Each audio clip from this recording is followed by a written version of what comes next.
Bismillahirrahmanirrahim. Assalamualaikum warahmatullahi wabarakatuh. Alhamdulillahirrahmanirrahim. Hamdan yuafi ni'a wa yukafi mazidah. Wassalatu wassalamu ala sayyidina Muhammadin ibn Abdillah wa ala ahli wa ashabi man wala wa la hawla wa la quwwata illa billah. Ya, bismillahirrahmanirrahim. Bapak-bapak, ibu-ibu yang dirahmati Allah, kami atas nama Radio Silaturahim mengucapkan terima kasih atas kehadirannya. Hari ini adalah milad Rasil yang ke-9. Rasil lahir tanggal 9 September tahun 2009. Tadinya dipancarkan di gubuk di depan rumah Farid, gubuk Rumbai itu, yang kedengarannya cuma sampai Junction, sampai sana udah nggak kedengaran lagi. Sekarang alhamdulillah sudah terdengar sampai Batam, Banyuwangi, dan Singapura. Ada yang masih ingat berapa gelombang radio Rasil yang pertama? Ada yang masih ingat nggak? Sebelum 720. Sebelum 720 gelombang Rasil di gelombang 1368. Ada Bu Eti yang masih ingat nih. Silakan Pak. Masya Allah, ini banyak datang dari mana-mana ya. Dari Tanjung Priok, dari Bekasi, dari Pasar Minggu, dari Depok. Alhamdulillah, kami senang sekali bisa hadir di sini memberi semangat kami dalam siaran-siaran kami. Baik, tadi panitia sudah menyebarkan kuesioner, mohon diisi itu. Pertama adalah apa alasan Anda mendengarkan Radio Silaturahim? Kapan Anda mendengarkan Radio Silaturahim? Apakah Anda termasuk pendengar yang aktif berpartisipasi dalam acara Radio Silaturahim? Misalnya dengan mengirim SMS, telepon, atau mengirimkan komentar di website dan media sosial Radio Silaturahim. Kemudian program apa yang diminati Radio Silaturahim dan berikan alasannya. Apakah Anda berpartisipasi dalam program-program tersebut? Selain on-air, apakah Anda pernah mengikuti kegiatan off-air di Radio Silaturahim? Oke, mohon diisi. Ini untuk kemajuan kami, untuk pendengar juga akhirnya. Baik, kita mulai saja acara pertama, pembacaan ayat suci Al-Quran. Akan dibacakan oleh Amar. Amar ini kelas 12 dari SMIT Insan Mandiri. Mana Amar? Amar ini berasal dari Banten, Serang, di daerah Keramat Watu, Desa Lebak Wana. Ini Amar. Kemudian nanti sari tilawahnya akan dibacakan oleh Sahil, kelas 9 dari Blora. Sahil, kita akan mendengarkan surat An-Nahl ayat 120 sampai dengan ayat 125. Selamat datang Pak Farid Talib. Pak Farid Talib nanti akan memberikan sambutannya. Baik, kami persilakan kepada adik kita Amar, kelas 12 SMA IT Insan Mandiri Cibubur, dan nanti Sahil akan membacakan terjemahannya surat An-Nahl ayat 120 sampai dengan 125. Tafadhol.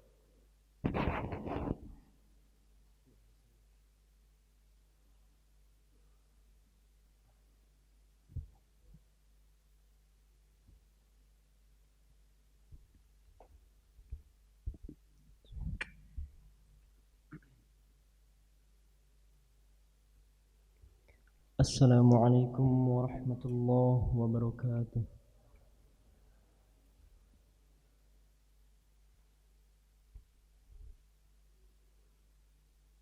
A'udzu billahi minasy syaithanir rajim.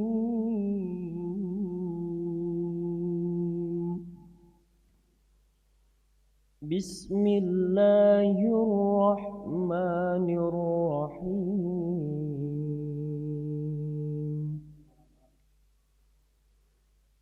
Inna Ibrahim kana ummatan qanitan lillahi hanifa wa lam yakun minal musyrikin.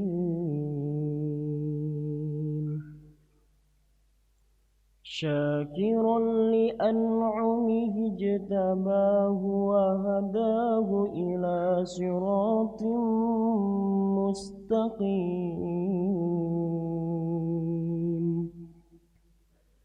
وآتيناه في الدنيا حسنة وإنه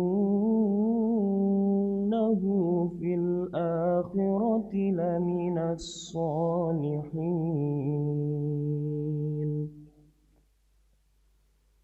ثم أوحينا إليك أن اتبع ملة إبراهيم حنيفا وما كان من المشركين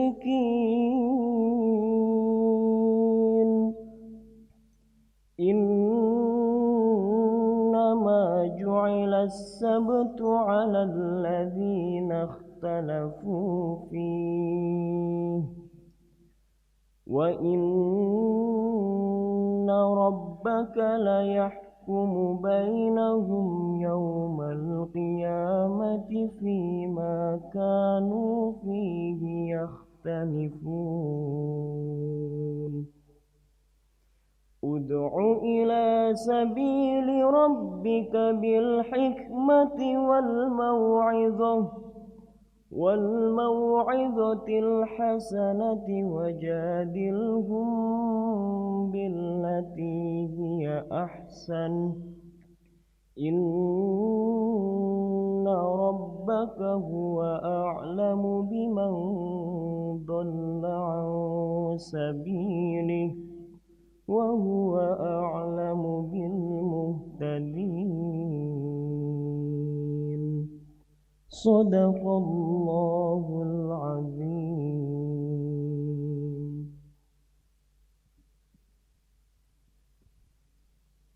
Aku berlindung kepada Allah dari godaan syaitan yang terkutuk dengan menyebut nama Allah yang Maha Pengasih lagi Maha Penyayang. Sungguh, Ibrahim adalah seorang imam yang dapat dijadikan teladan, patuh kepada Allah dan hanif. Dan dia bukanlah termasuk orang musyrik yang mempersekutukan Allah. Dia mensyukuri nikmat-nikmatnya. Allah telah memilihnya dan menunjukinya ke jalan yang lurus. Dan kami berikan kepadanya kebaikan di dunia, dan sesungguhnya di akhirat dia termasuk orang yang saleh. Kemudian kami wahyukan kepadamu Muhammad, ikutilah agama Ibrahim yang lurus, dan dia bukanlah termasuk orang musyrik. Sesungguhnya menghormati hari Sabtu hanya diwajibkan atas orang Yahudi yang memperselisihkannya. Dan sesungguhnya Tuhanmu pasti akan memberi keputusan di antara mereka pada hari kiamat terhadap apa yang telah mereka perselisihkan itu.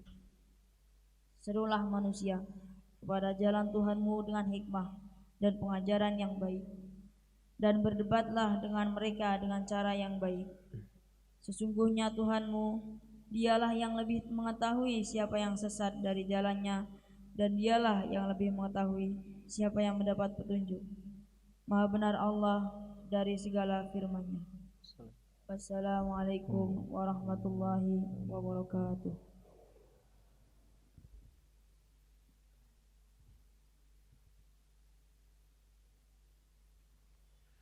Ya, alhamdulillah demikian tadi Bapak dan Ibu yang dirahmati Allah, pembacaan Al-Quran oleh murid-murid dari Insan Mandiri Cibubur yang ada di depan ini.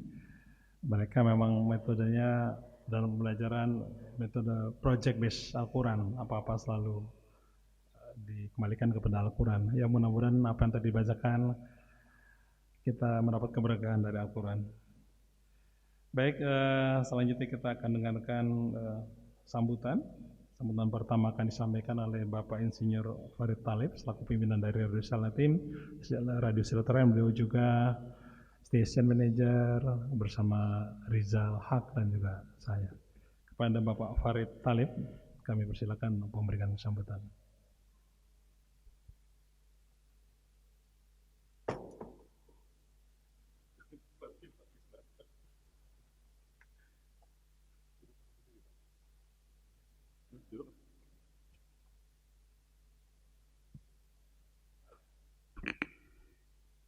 Assalamualaikum warahmatullahi wabarakatuh.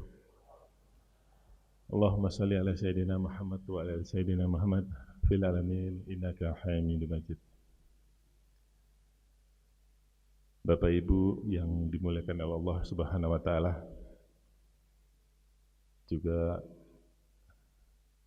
rekan kami, guru kami juga Ustadz Heri Nurdi beserta seluruh jajarannya, Radio Silaturahim, rekan-rekan kami, panitia dan semuanya yang dimuliakan Allah Subhanahu wa taala.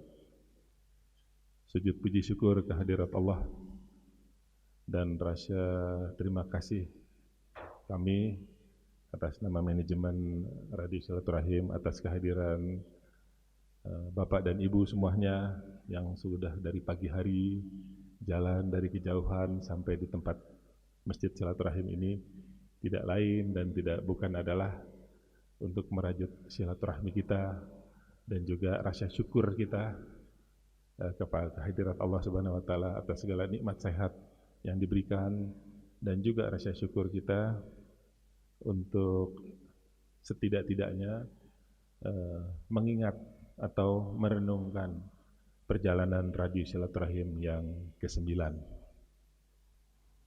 9 tahun telah berlalu daripada sebuah ikhtiar kita, usaha kita di dalam mengakomodir atau mengumpulkan para narasumber, para kiai, para asatidz, para ulama, para orang-orang yang tulus dan ikhlas untuk menyampaikan dakwahnya melalui udara.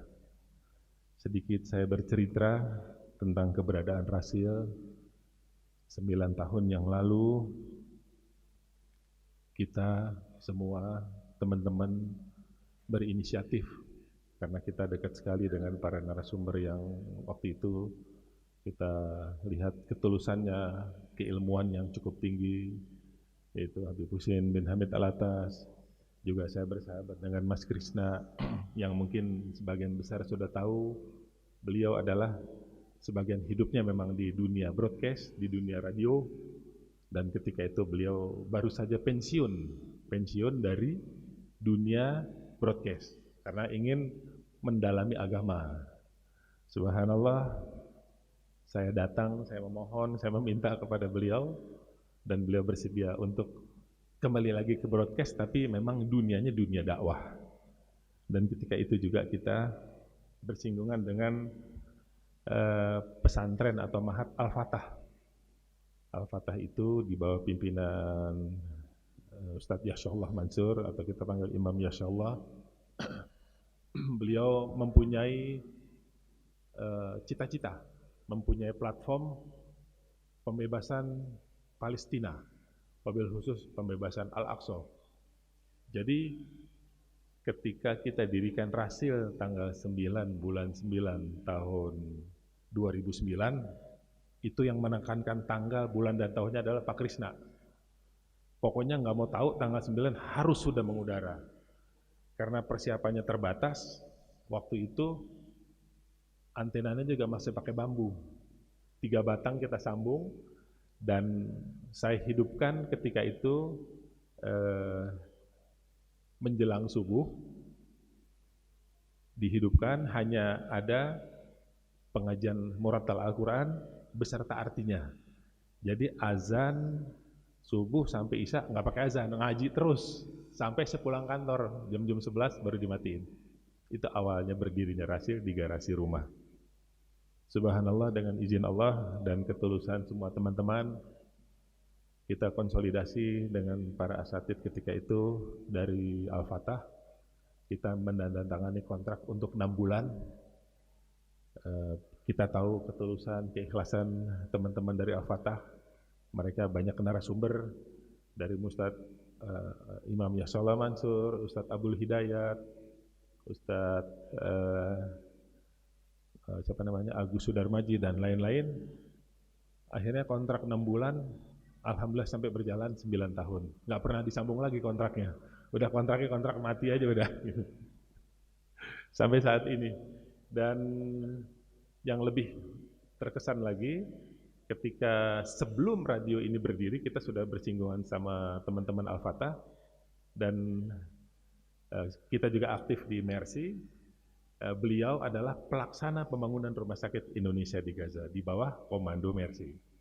Dan corongnya adalah Radio Rasil. Bapak Ibu yang dimuliakan oleh Allah, itulah sekilas, kalau mau diceritakan panjang sekali, berdirinya Rasil. Dan waktu itu hampir 50% yang menginisiasi nama Radio Silaturahim adalah Pak Krisna. Mengingat masjid ini namanya Masjid Silaturahim, sudah berdiri hampir mungkin 90 tahun lebih ya, dari zaman Belanda dulu. Masjid ini memang masjid tempat pertemuan para mujahid, para pejuang, para ustadz, baik itu yang dari Karawang, dari Bogor, dari Cianjur, di sini tempatnya. Alhamdulillah berkelanjutan atas segala ketulusan dan keikhlasan daripada pewakaf tanah ini, almarhum Pak Haji Adung, makamnya di sebelah makam kita. Dan alhamdulillah berjalannya Radio Silaturahim sampai saat ini kita mencoba mengembangkan sampai ada di Semarang, sampai ada di Sukabumi, juga di Kota Batam, di Banyuwangi, dan ikhtiar-ikhtiar kita juga sebanyak mungkin kita ingin lakukan itu. Dan alhamdulillah saya merasa bersyukur karena ketulusan dan keikhlasan yang kita coba maksimalkan di dalam mengelola radio ini akhirnya berkenalan dan bersinggungan kepada bapak-bapak yang hadir di sini. Tentunya memang tidak semuanya, umumnya ini adalah pendengar dari Jabodetabek mungkin ya, nggak tahu dari daerah barangkali ada juga. Atas ketulusan dan keikhlasan Bapak Ibu, sehingga radio ini tetap eksis dan berada. Karena saya menganggap kehadiran Bapak dan Ibu adalah di garis terdepan untuk eksisnya atau untuk tetap berdirinya Radio Silaturahim ini. Dengan slogan ya, tagline yang kita kenal adalah untuk Islam yang satu. Semoga hasil daripada kita ini semuanya akan mempererat dan mengikat umat dan insya Allah lintas bangsa. Itu harapan kita. Karena pendengarnya kadang-kadang yang nelfon suka ada juga dari luar negeri ketika streaming itu pas mereka dengarkan gitu. Saya ingin informasi yang juga tentang manajemen Rasil. Selama 9 tahun kita berada atau untuk hadir secara maksimal, walaupun ada badai, ada fitnah, ada yang suka, ada juga yang tidak suka, tapi alhamdulillah semua itu dapat kita hadapi dengan segala kelapangan dada dan keikhlasan kita, sehingga teman-teman yang tadinya tidak suka menjadi suka, teman-teman yang tadinya tidak tahu menjadi tahu. Memang di sini penting sekali yang memang diajarkan oleh Rasulullah. Setiap ada permasalahan dan problem, sebaiknya tabayun, datang. Kalau mereka tidak mau datang, kita coba datangkan, atau kita samperin, atau kita sapa. Dan alhamdulillah terus menerus kita perbaiki ini, sehingga dengan harapan bahwa radio kita ini betul-betul bisa mengudara seluas-luasnya, sebaik-baiknya, sesempurna mungkin di dalam menyampaikan pesan-pesan kita, dakwah-dakwah kita melalui udara. Saat ini adalah station manager ini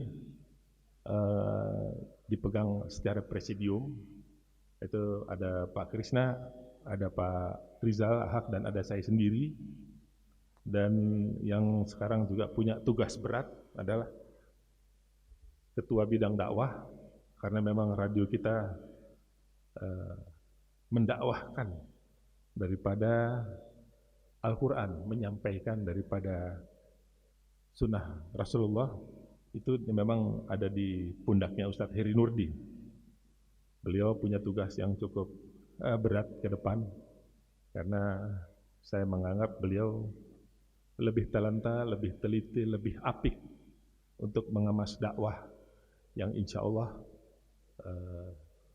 betul-betul tepat sasaran sampai kepada saudara-saudara kita baik yang ada di perkotaan maupun di daerah-daerah.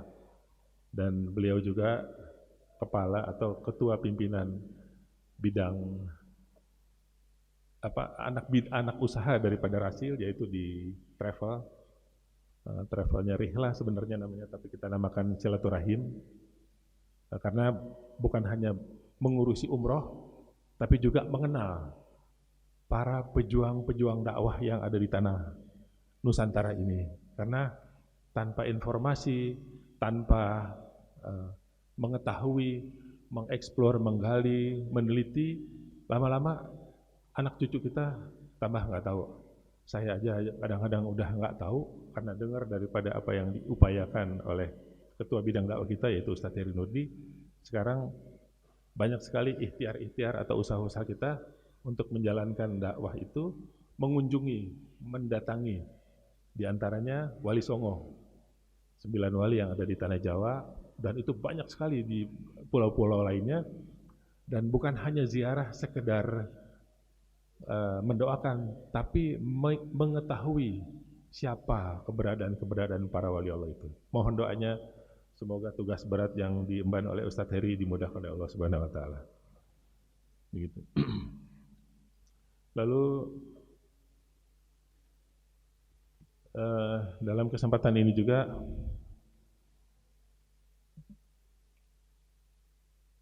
begitu juga kita mengharapkan apa yang telah dilakukan dan diikhtiarkan tentang sejarah Indonesia,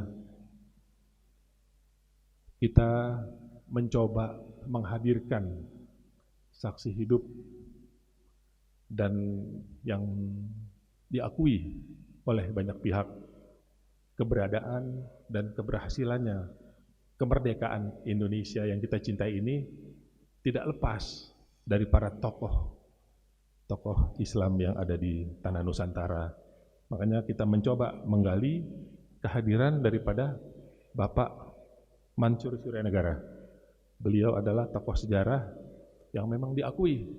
Banyak sekali teman-teman saya, baik yang ada di pemerintahan, baik itu menteri ataupun yang punya jabatan penting,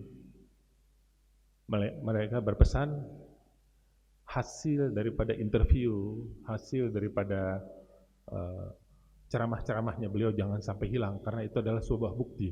Dan itu insya Allah kita akan terus untuk mengeksplor, menggali dan mengingatkan kepada generasi-generasi atau anak-anak kita kelak atau cucu-cucu kita mengetahui tentang sejarah Indonesia.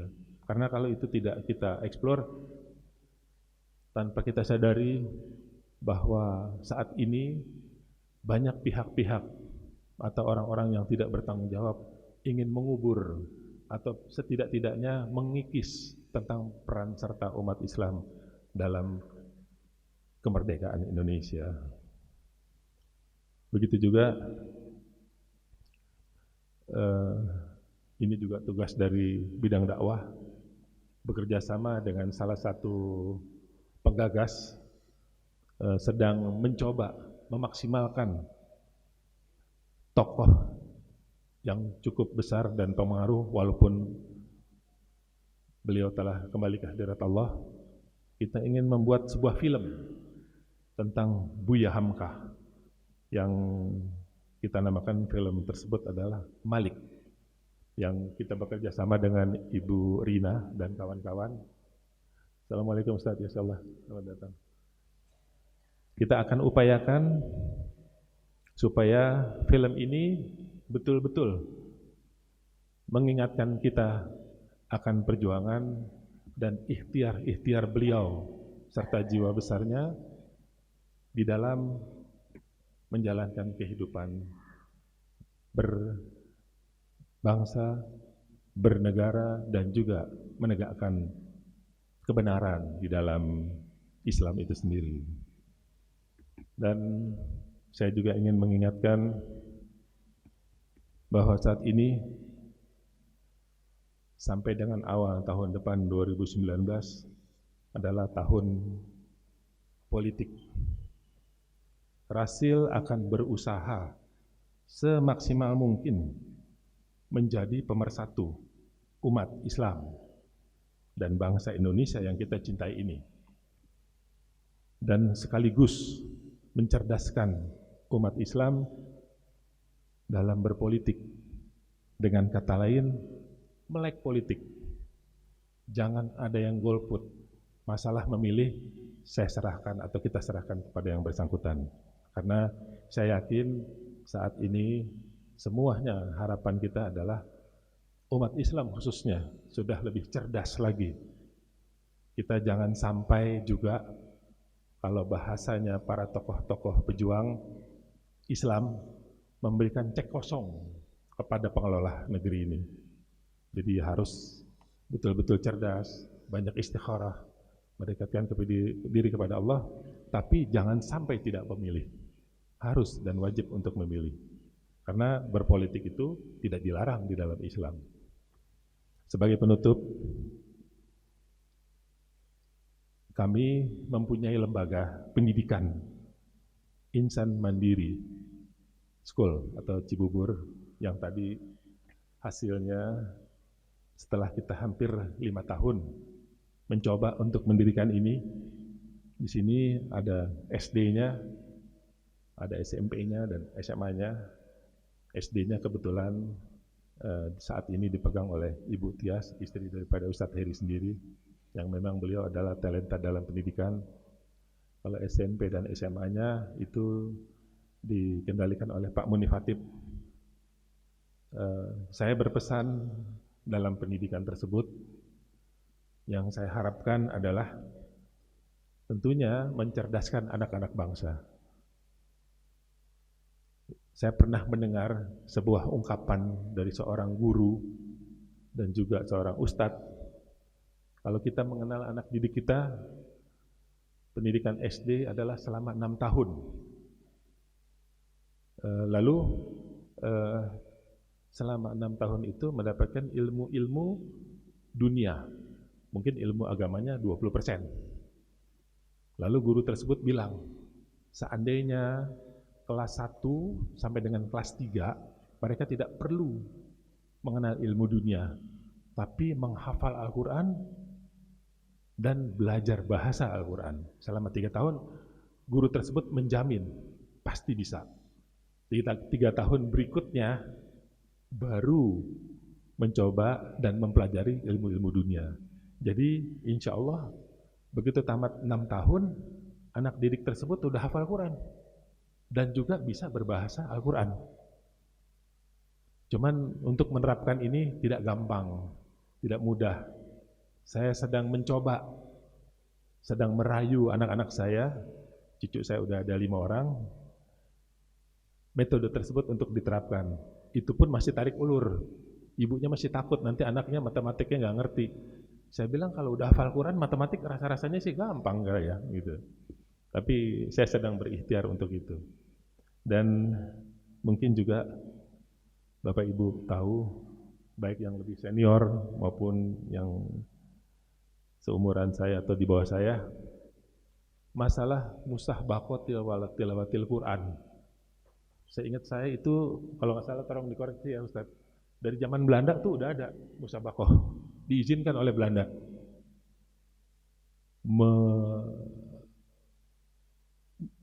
mengeksplor kemampuan anak-anak pesantren untuk mengaji. Tapi ketika mereka belajar bahasa Al-Quran, mendalami makna daripada Al-Quran, dilarang, tidak boleh. Urusan agama, urusan negara. Itulah pemodohan sehingga sampai 300 tahun lebih kita bisa dijajah. Dan alhamdulillah saya melihatnya sekarang sudah cukup banyak lembaga-lembaga yang mencerdaskan anak bangsa, yang memang memulai dan berpijak daripada Al-Quran. Bukan hanya sekedar menghafal, tapi juga mempelajari arti daripada makna Al-Quran itu sendiri. Makanya waktu Rasil pertama berdiri, muratalnya saya minta dengan artinya. Banyak yang nggak setuju.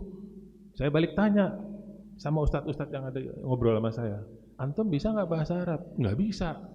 tapi hafal beberapa juz, kan repot jadinya. Kayak burung beo kita dengerin Al-Quran, nggak tahu apa yang diucapkan. Kadang-kadang memang ada bahasa hati, kadang-kadang kita nggak ngerti artinya juga masih bisa menangis. Tapi alangkah indahnya kalau kita juga memahami arti dan manfaatnya. Mungkin itu saja pesan dari saya. Mohon maaf kalau ada salah kata dalam kesempatan ini. Mudah-mudahan saya berharap keberadaan Radio Syaratul Rasul ini dengan televisinya yang memang degradasi ya. Waktu itu masih pakai satelit, sekarang udah nggak pakai satelit karena memang problemnya masalah finansial, dan kita berharap ke depan akan lebih banyak lagi titik-titik Rasil yang bisa bekerja sama atau yang kita buat sendiri, dan insya Allah keberadaan Bapak dan Ibu semuanya ini bersama-sama dengan kita semuanya, Bapak dan Ibu adalah di garis yang terdepan. Mudah-mudahan Allah berikan keberkahan, kemudahan, dan keridhaan daripada ikhtiar kita ini. Terima kasih. Wassalamualaikum warahmatullahi wabarakatuh.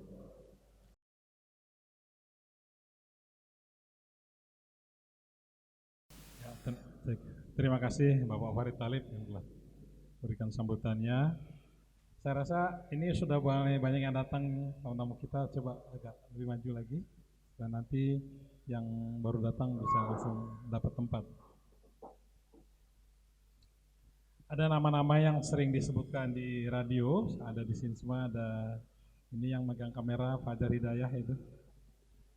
Alhamdulillah sudah datang.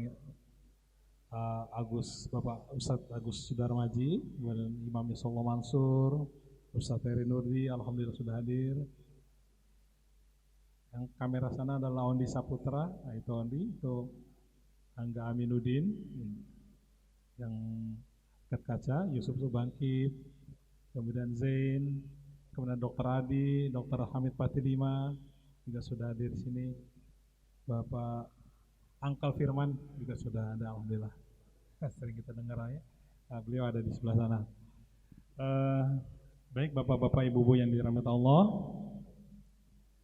kita sekarang akan mendengarkan sambutan dari Ketua Dewan Syariah Imam Yusuf Mansur. Kepada Bapak Imam Yusuf Mansur, kami silakan untuk memberikan sambutan.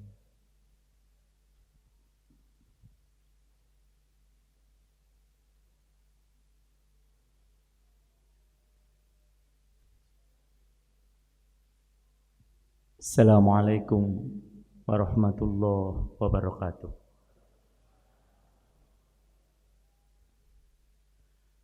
Alhamdulillahilladzi zada ni'amahu liman syakar wa 'adzabahu liman kafar.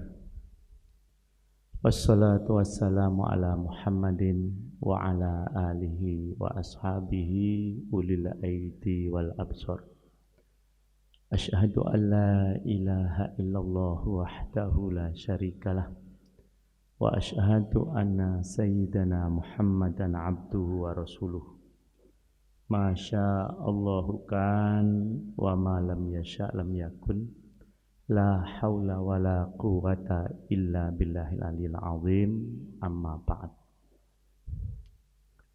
Para ikhwan, akhwat, wabil khusus Bapak-bapak yang sudah hadir di tempat ini, yang sebagian mungkin saya sebut namanya, dan juga bukan berarti kami tidak menghormati kalau tidak saya sebut namanya, karena kalau saya sebut semua waktunya habis untuk menyebut nama-nama yang ada di sini. Pertama senior kita, siapa coba beliau ini? Ternyata alhamdulillah. Soalnya banyak yang kadang-kadang ngerti suaranya tetapi tidak ngerti orangnya. Inilah sekarang saya yang memperkenalkan beliau, Bapak Krishna, senior kita. Beliaulah yang menseleksi dulu anak-anak kami, murid-murid kami untuk di radio ini. Jadi tanpa beliau sudah tentu dari Allah Subhanahu wa taala, rasanya secara profesional Rasil ini sulit berkembang. Kemudian tadi yang baru berbicara di depan kita yaitu Bapak Farid Tholib.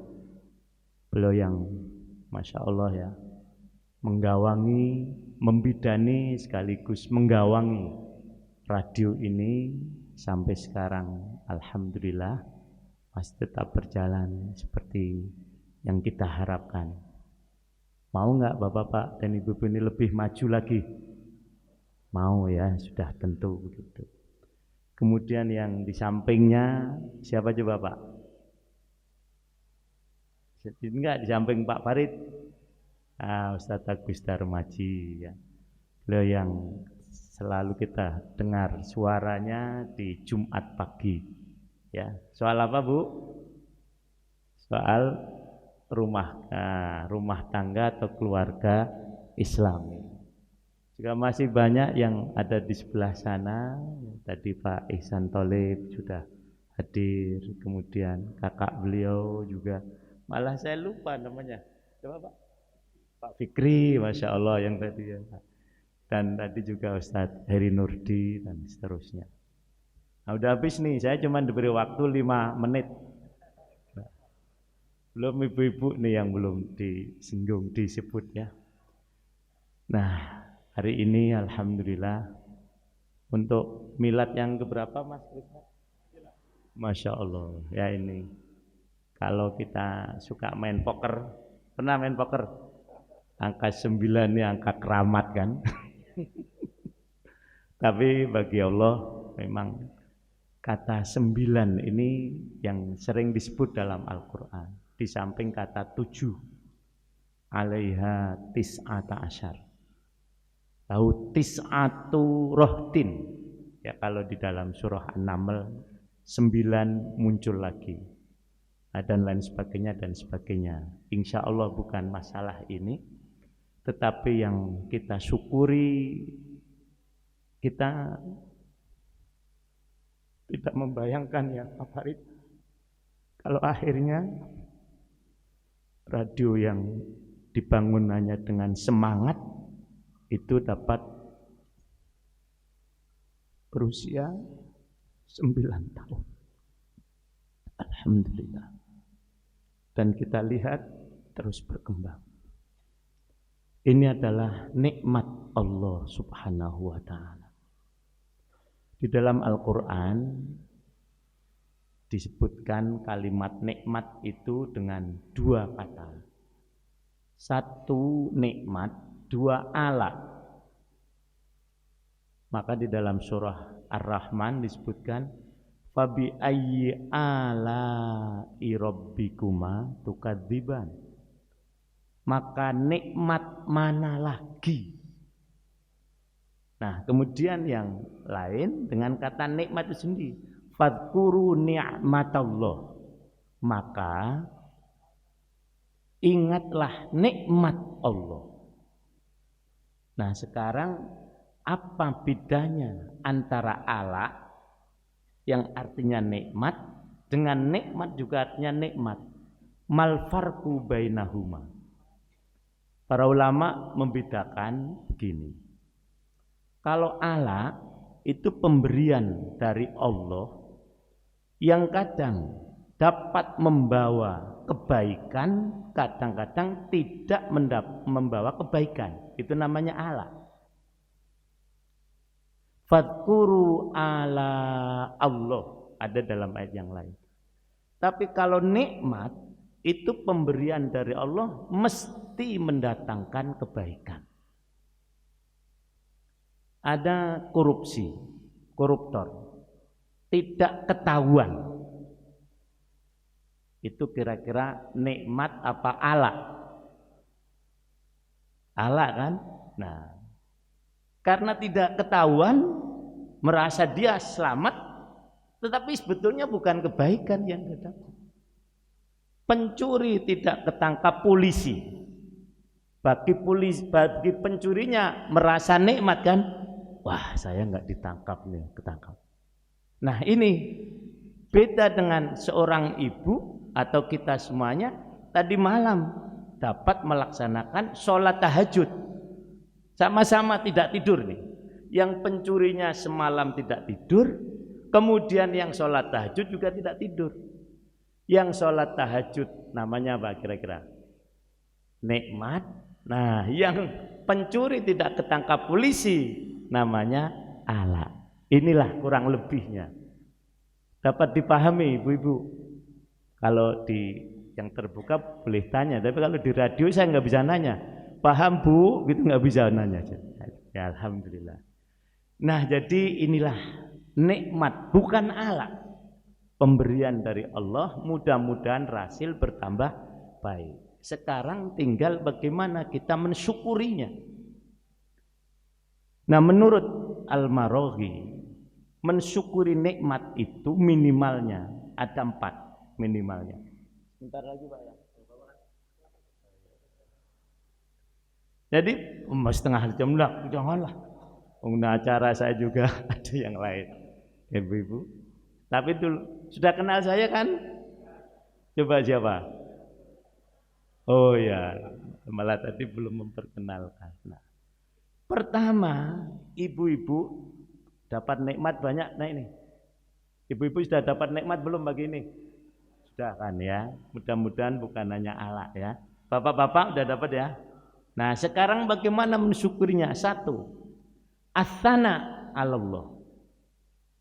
Memuji Allah, ini minimalnya. Alhamdulillah. Nah, kemudian yang kedua, isobatul haq. Selalu berada di dalam hak kebenaran. Jadi setelah tadi memuji Allah, nah nikmat tadi digunakan untuk hal-hal yang benar. Termasuk ibu-ibu dan bapak-bapak datang kemari. Itu adalah unsur yang kedua, isobatul haq, sesuai dengan al-haq, kebenaran. Ustadz Husin sering membedakan antara hak dengan sohih. Sama-sama benar nih. Beliau sering mengatakan ini al-haq, ini shawab. Shawab artinya benar, al-haq juga artinya benar. Ada nggak yang bisa membedakan? Kalau paham ceramahnya Ustadz Husin bisa nih membedakan. Shawab artinya apa? Benar kan? Shawab. Nah, kemudian al-haq juga benar artinya. Ada yang bisa membedakan? Kalau hak mesti datang dari Allah. Nah kan gitu. Kalau shawab benar belum tentu datang dari Allah. Nah itulah. Jadi mungkin menurut pemerintah benar, tapi belum tentu menurut Allah apa? Benar. Maka al-haqqu mir rabbika fala takunanna minal mumtarin. Menurut olahraga voli pantai itu benarnya pakai apa? Alah nggak usah dijawab ya. Nah kan gitu. Masa voli pantai pakai apa? Jilbab kan? Salah apa benar? Menurut ukuran salah. Tapi benar nggak menurut Allah? Tidak. Nah, jadi itulah antara shawab dengan hak. Isobatul hak, sesuai dengan kebenaran. Ini yang kedua. Jadi mudah-mudahan rasil ini selalu isobatul hak, selalu di dalam hak yang datang dari Allah Subhanahu. Mungkin menurut si A, si B tidak benar, tapi biarlah. Yang penting menurut Allah apa? Nah, bisa dipahami ibu-ibu. Nah, mohon maaf ya. Nah, kemudian yang ketiga, hubbul khairi linnas. Menyenangkan manusia. Nikmat tadi digunakan untuk menyenangkan manusia. Agar manusia itu selalu mendapatkan kebaikan. Termasuk ibu-ibu dan datang kemari ini. Kami dari Rasil merasakan senang. Senang enggak, Mas? Mereka datang. Nah, itu berarti sudah mensyukuri nikmat. Coba kalau ibu-ibu, bapak-bapak tidak datang. Justru ini unsur utama radio. Itu kira-kira pendengar apa penyiar? Siapa pasti? Unsur utama radio pendengar apa penyiar? Pendengar. Nah, tanpa ibu, tanpa bapak, Rasil tidak ada artinya. Maka kami harus berterima kasih, bersyukur kepada bapak-bapak dan ibu-ibu. Mudah-mudahan yang sekarang sudah sampai sekian juta ya. Berapa kalau saya dengar? 3 juta lebih, tahun depan bisa bertambah lagi sekian juta. Kalau terus makin tambah makin banyak, biasanya kita memang ada sesuatu yang memerlukan yang banyak. Bisa dipahami ibu-ibu dan bapak-bapak? Ya itu. Jadi itu yang ketiga, yaitu adalah hubbul khairillah. Yang terakhir, beliau mau berdiri kan? Jadi saya tahu. Nah, jadi mengtaujihul a'dha wa jam'in ni'am lima khuliqat lahu, menggunakan nikmat sesuai dengan ketentuan Allah Subhanahu wa taala. Itulah yang namanya bersyukur. Saya ulangi, pertama apa tadi? Memuji Allah. Yang kedua, sesuai dengan kebenaran. Yang ketiga, menyenangkan manusia. Manusia loh, ini tidak ada batasannya, baik muslim maupun non muslim. Kemudian menggunakan semua nikmat tadi untuk Allah Subhanahu wa taala. Demikian yang dapat saya sampaikan, mudah-mudahan ada manfaatnya dan Rasil ke depan makin tambah berkembang dalam ridho Allah Subhanahu wa taala. Ala faminkum masyukron. Assalamualaikum warahmatullahi wabarakatuh.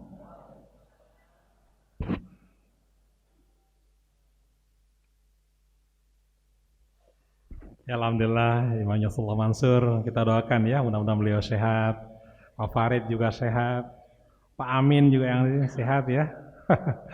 Ini Pak Amin ini luar biasa nih, tuh Pak Amin. Ini beliau juga ikut PKD.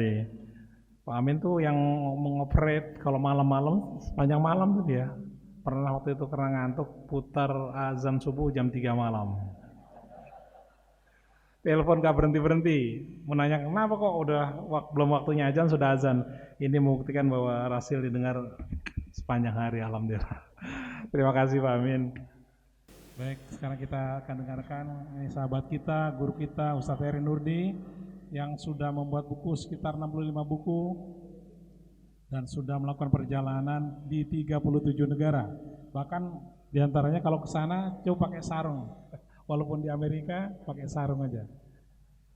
Itulah Ustadz Heri Nurdi, guru kita, sahabat kita. Kepada Ustadz Heri Nurdi kami persilakan. Bismillahirrahmanirrahim. Assalamualaikum warahmatullahi wabarakatuh.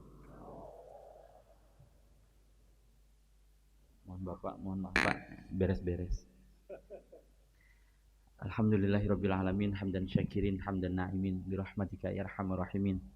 Allahumma salli wa sallim wa barik ala sayyidina Muhammadin wa ala alihi wa ashabihi wa man tabi'ahu ila yaumiddin. Rabbi zidna ilman warzuqna fahman wa alhiqna bis salihin birahmatika ya arhamar rahimin walhamdulillahi rabbil alamin. Bapak dan Ibu sehat Pak? Alhamdulillah semua. Sudah sarapan semua? Kalau belum sarapan lah. Caranya sarapan banyak cara. Alhamdulillah Bapak dan Ibu mudah-mudahan dirahmati Allah semuanya insyaallah. Meskipun tidak semua, mudah-mudahan sebagian sudah menerima lembar ini adalah terjemahan syair tanpa waton yang biasa diputarkan di Rasil waktu acara rihlah Jumat malam jam 8. Acara rihlah ini adalah acara yang paling tidak berguna tapi menyenangkan hati. Acara rihlah ini bercerita tentang jalan-jalan. Nah, biasanya opening atau closing di acara itu operator memutarkan syair tanpa waton. Suara yang ada di dalam radio itu adalah suara Kiai Haji Abdurrahman Wahid. Tapi sebetulnya syair tanpa waton ini usianya sudah jauh lebih tua dari kita semua. Beliau membacakan syair tanpa waton ini adalah karya dari Kiai Sahlan. Kiai Sahlan ini Krian, Jawa Timur. Kiai Sahlan ini membuat syair tanpa waton untuk mengingatkan semua manusia dalam bentuk tutur dan tembang. Kita baca sama-sama semua ya Pak Ibu. Hafal nadanya kan? Kita awali dengan membaca umul kitab bersama-sama Al-Fatihah. A'udzubillahi minasyaitonirrajim. Bismillahirrahmanirrahim. Alhamdulillahi rabbil alamin. Ar-Rahmanir-Rahim Maliki yaumiddin. Iyyaka na'budu wa iyyaka nasta'in. Ihdinas siratal mustaqim. Siratal ladzina an'amta 'alaihim ghairil maghdubi 'alaihim waladdallin. Astaghfirullah Rabbal baraya. Astaghfirullah minal khataya. Rabbi zidni ilman nafi'a wa wafiqni amalan salihan. Ya Rasulullah salamun alaih. Ya rafi'a syani wa daraji. Atfata ya jiratal alami. Ya uhailal judi wal karami. Ya uhailal judi wal karami. Izinkan hamba mula bersyair dengan memuji Yang Maha Rahim. Dia memberi rahmat dan nikmat siang dan malam tanpa hitungan. Siang dan malam tanpa hitungan. Duhai saudara, pria wanita, jangan mengaji syariat sahaja. Pintar bicara, nulis dan baca, nanti menyesal bakal sengsara. Nanti menyesal bakal sengsara. Banyak hafalan Quran hadisnya, tapi kok suka kafirkan saudara. Kafirnya diri tak diperhati, akal dan hati kotor belaka. Akal dan hati kotor belaka. Mudah terbujuk nafsu angkara, tergiur hiasan dan gemerlap dunia. Iri dan dengki harta tetangga, membuat hati gelap membuat hati gelap dan hina.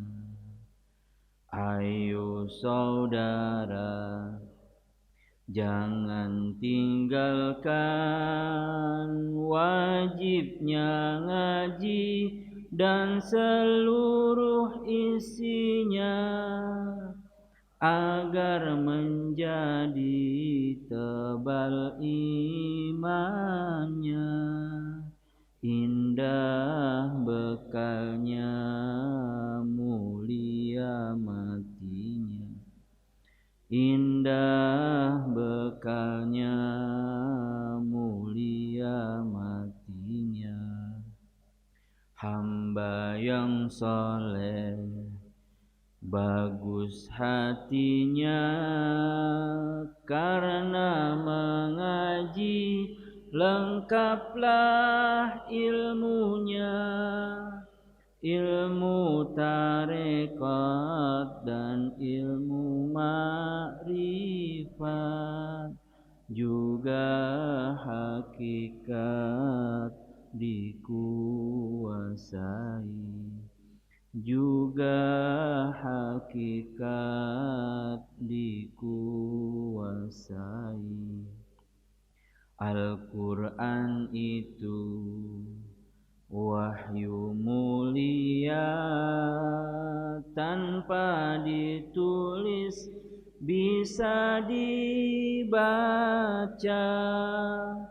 Itulah ajar guru mulia,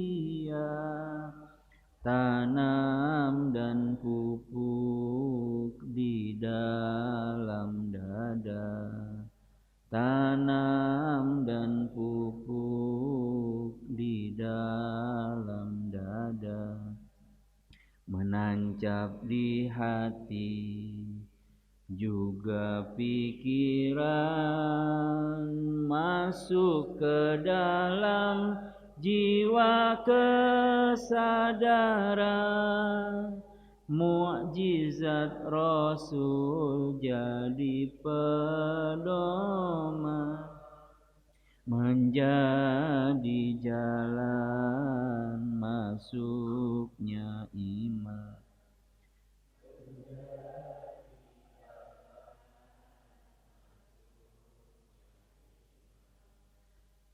Kepada Allah yang Maha Suci harus mendekap siang dan malam, diusahakan terus dilatih. Zikir dan suluk janganlah lupa, zikir dan suluk janganlah lupa. Hidup yang aman dan juga tentram, itulah tanda nikmatnya iman. Sabar nerima meski pas-pasan, semua takdir darilah Tuhan. Semua takdir darilah Tuhan. Kepada teman juga saudara, semua rukun dan jangan bertengkar. Itulah sunnah Rasul yang mulia, Nabi Muhammad.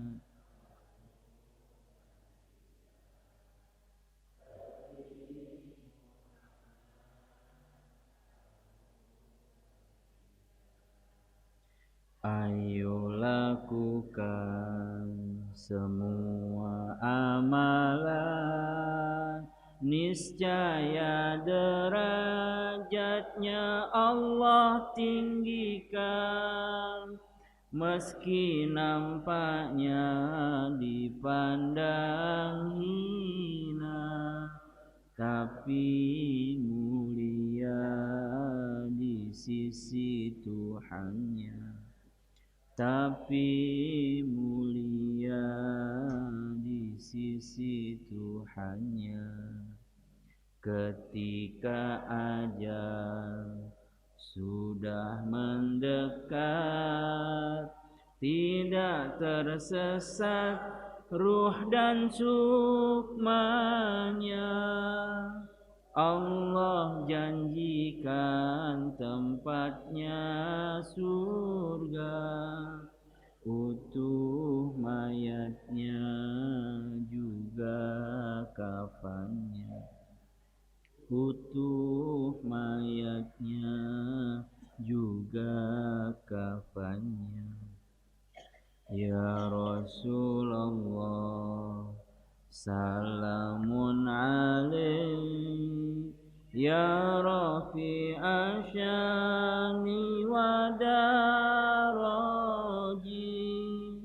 atfata ya jiratal alami, ya uhailal judi wal karum, ya uhailal judi wal karami. Alhamdulillah. Lega dadanya, Pak. Kalau baca ini melegakan dada, menyenangkan, meringankan. Para hadirin yang dirahmati Allah, kenapa pagi-pagi saya ajak untuk bertembang? Supaya bapak dan ibu hatinya bahagia, melupakan sebentar utang di rumah, melupakan sebentar semua beban dan masalah. Kita itu harus hidup berbahagia saja. Itu yang diinginkan oleh para ulama, oleh para alim, oleh para aulia. Beliau-beliau itu pengen hidupnya kaum muslimin berbahagia. Hadirin yang dirahmati Allah, tolong disimpan, jangan dibuang.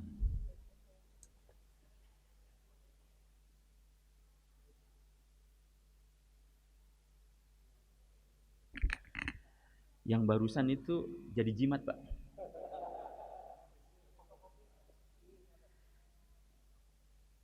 Hadirin yang dirahmati Allah, jimat kita itu sederhana. Setiap kali melangkah dari rumah, membaca bismillah, itu jadi jimat kita. Jadilah hamba Allah yang berbahagia, seperti yang diinginkan oleh para ulama.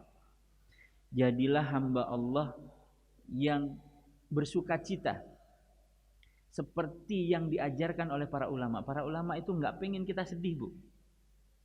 Jangan khawatir, 2019 akan berlalu insya Allah. Jangan khawatir, 2018 akan segera kita tinggalkan. Jangan juga berantem sama saudara.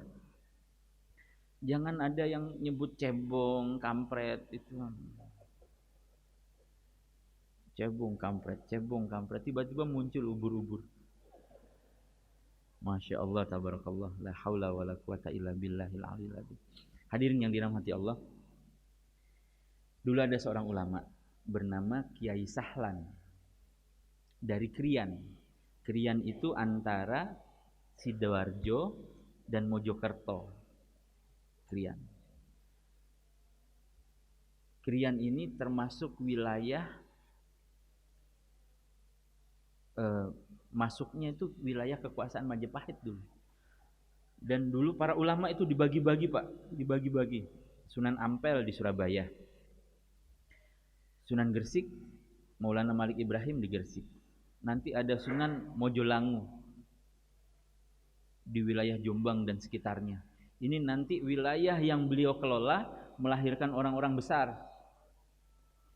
Abdurrahman Wahid, Nurholis Majid, Abu Bakar Ba'asyir, MH Ainun Najib, itu semua sekampung saudara tuh. Bayangin Pak, betapa beragamnya tuh kampung. Karena saya sekarang ini sering menceritakan kisah wali-wali dan sunan-sunan, akhirnya karena saya tinggal di Kalimanggis, kemudian saya disebut Sunan Kalimanggis.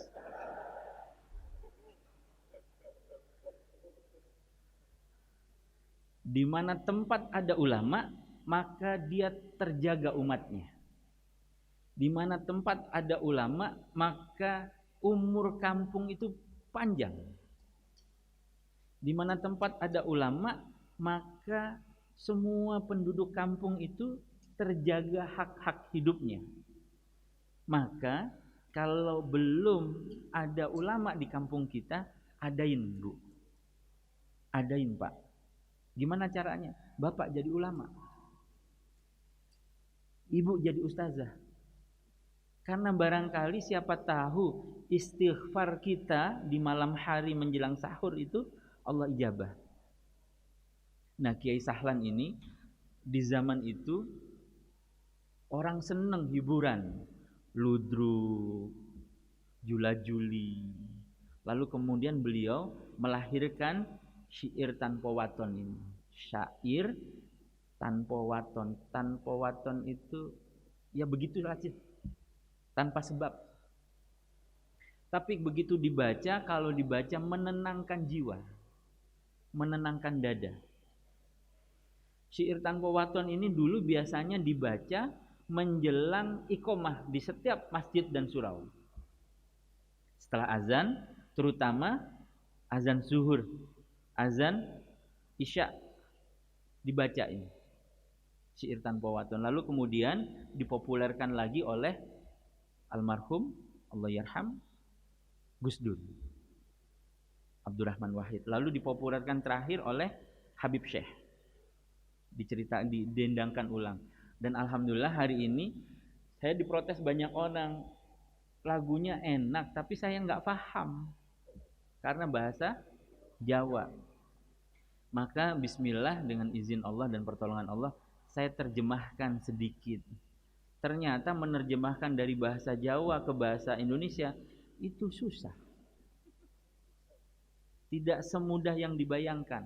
Dan para hadirin yang dirahmati Allah, ternyata kalau kita telusuri, para ulama lah yang berijtihad agar kita menggunakan bahasa Indonesia. Para ulama. Kalau bahasa Indonesia ini asalnya bahasa apa Pak? Bahasa Melayu. Diperes-peres Melayu ini asalnya dari tempatnya mana? Kepulauan Riau.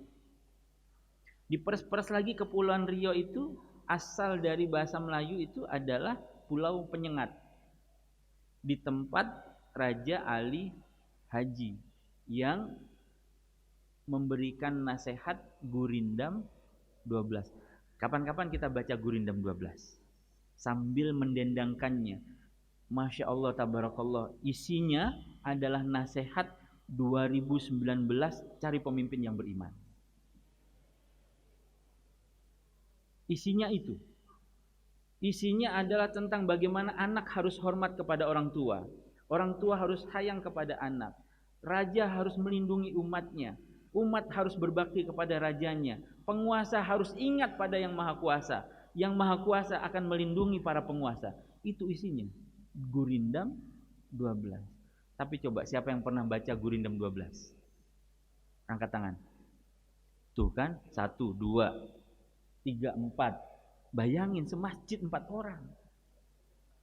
Anak-anak besok pulang baca Gurindam 12. Jadikan pelajaran di rumah. Gurindam 12. Hadirin yang dirahmati Allah, dulu ada seorang tokoh, anak-anak kecil. Anak ini cerdas sekali. Pikirannya brilian.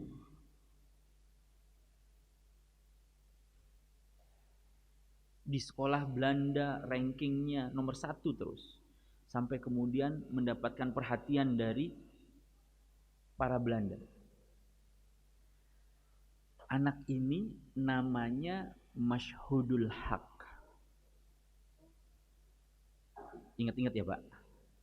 Masyhudul Haq. Saya mulai dari nama Masyhudul Haq, nanti bisa kemana-mana.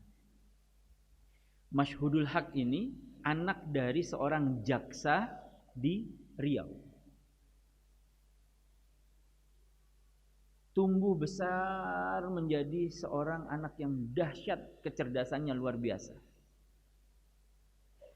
Lalu karena ayahnya adalah kepala jaksa, orang kaya dan terpandang, ayahnya punya pembantu orang Jawa. Kata orang Belanda itu bedinde. Punya pembantu orang Jawa. Nah, pembantunya ini sering manggil Masyhudul Haq ini dengan sebutan sayang. Sebutannya Den Bagus. Panggilannya Den Bagus. Lama-lama panggilnya Gus. Dari Den Bagus, Gus. Semua teman-temannya ikut manggil Gus, Gus. Lalu sekolahnya mencatat, nebak-nebak karena dipanggilnya Gus, barangkali namanya August. Namanya August, bapaknya Salim. Maka sejarah mencatat beliau ini namanya.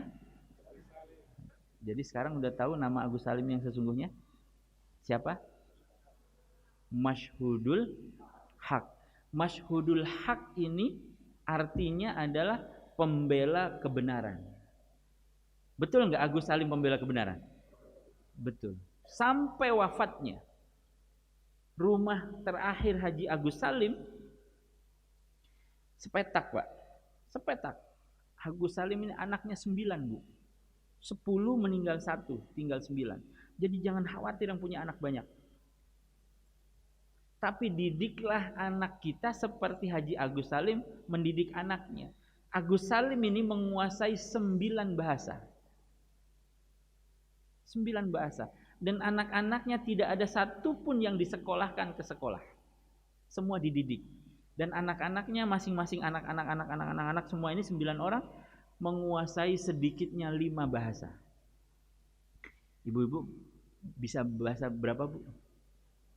Saya ada beberapa, Ustaz. Bahasa Jawa, Madura, Indonesia. Oh, bahasa Jawa ini penting, Pak. Bahasa pergaulan. Hadirin yang dirahmati Allah, lalu kemudian Agus Salim ini sekolah di Stovia. Orang Minang, Pak. Dari kampungnya Agus Salim di seluruh Indonesia ini, di zaman itu orang yang bisa baca tulis baru 3% manusia.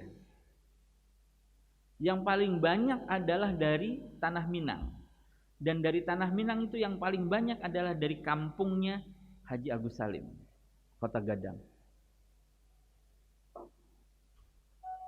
Haji Agus Salim ini sekolah di Stovia. Cerdas luar biasa. Dahsyat pengetahuannya. Sampai kemudian akan mendapatkan beasiswa sekolah kedokteran ke Belanda. Tapi nggak dapat.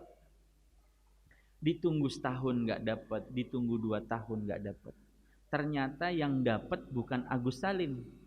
Yang dapat seorang perempuan dari Jepara. Namanya Raden Ajeng Kartini. Ibu kita Harum. Jadi namanya Harum. Yang dapat beasiswa Kartini direkomendasikan oleh Nyonya Abendanon. Kita semua kenal Abendanon, tapi tidak pernah kenal siapa gurunya Kartini. Karena itu ikut rihlah. Silaturahim Travel insya Allah akan berkunjung ke makam gurunya Kartini di Semarang besok insya Allah. Hadirin yang dirahmati Allah, Kartini ini punya guru. Kira-kira Pak, kalau Kartini bisa mengucapkan kalimat habis gelap terbitlah terang, ngambilnya dari mana? Dari Quran. Nggak ada kalimat yang disusun seindah itu kecuali minaz-zulumat ilan, dari gelap menuju terang. Kira-kira Kartini dapat dari mana bacaan Quran ini? Dapat dari gurunya, namanya Kiai Soleh Darat, orang Semarang. Makamnya nggak jauh dari Simpang 5 di Jalan Pandanaran. Beliau masih punya masjid besar. Alhamdulillah. Mungkin Ustadz Yaksa lebih paham dan lebih mengerti tentang kisah sejarah beliau.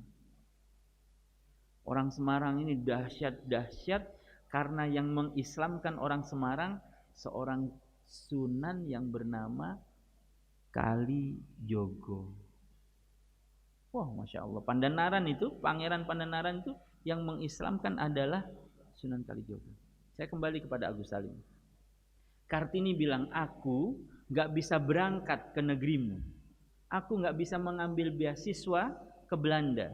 Sebagai gantinya, aku mengusulkan nama anak Minang. Bisa kamu kasih beasiswa. Bayangin Pak, Jepara, Minang. Jauh gak? Belum ada WhatsApp. Tapi komunikasi ini sudah bagus sekali kualitasnya. Sementara kita sekarang ini punya teknologi informasi, punya teknologi komunikasi, tapi nggak pandai komunikasi dan salah menerima informasi. Semua kita ini sekarang sedang punya tradisi nelen muntah. Nelen muntah. Apa Pak? Terima WhatsApp, sebarkan. Terima WhatsApp, forward. 10 Muharram, siapa yang tidak mengedarkan ini, tunggu-tunggu azab. Sebarkan. Ini tradisi kita, nggak pernah ngunyah apalagi nyerna. Padahal teknologi sudah sedemikian tinggi peradabannya. Bandingkan dengan Kartini, dengar nama Agus Salim. Kata Kartini, aku nggak bisa keluar dari rumah, aku perempuan, aku anak bangsawan, sebentar lagi aku dinikahkan. Maka kalau boleh, berikan beasiswaku kepada Agus Salim. Masya Allah, tabarakallah. Kartini ini punya guru namanya Kiai. Sudah berapa nama nih Bu? Ibu ingat sudah berapa nama? Agus Salim, nama aslinya Masyhudul Haq. Ini karena kenapa begini? Karena saya ingin menceritakan Indonesia ini negeri kaum beriman. Masyhudul Haq. Masyhudul Haq mau berangkat ke Belanda, nggak dapat beasiswa, yang dapat Kartini. Kartini memberikan beasiswa. Gurunya Kartini namanya Kiai Soleh Darat. Tapi jawabannya Agus Salim apa ketika itu? Agus Salim ini cerdas. Tapi belum ada jiwa pergerakan. Kata Agus Salim, daripada aku menerima beasiswa karena kasihan orang, lebih baik aku bersabar. Lebih baik aku bersabar. Nanti Agus Salim dapat tawaran beasiswanya bukan ke Belanda, tapi dia ditugaskan ke Jeddah oleh Belanda. Seneng banget. Karena di Jeddah dia akan berguru dengan pamannya. Pamannya Agus Salim ini seorang ulama, imam besar Masjidil Haram, mazhab Imam Syafi'i. Dulu Pak di Masjidil Haram, imam-imam dari berbagai mazhab semua boleh mengajar, semua kumpul. Hanafi kumpul, Syafi'i kumpul, Maliki kumpul, Hambali kumpul. Paman Agus Salim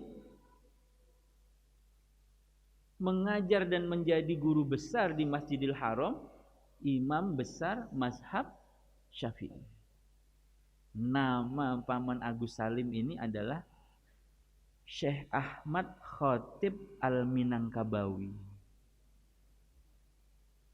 Syekh Ahmad Khatib Al-Minangkabawi punya 2 murid yang utama. Ini terkoneksi nanti Pak. 2 murid besar Syekh Ahmad Khatib. Murid pertama namanya Muhammad Darwis, yang kita kenal sebagai Ahmad Dahlan. Murid yang kedua namanya Hadratus Syekh Hashim Asy'ari, pendiri NU dan pendiri Muhammad. Ini muridnya. Ketika berada di Mekah, Agus Salim bersama. Jadi pejuang nggak Pak?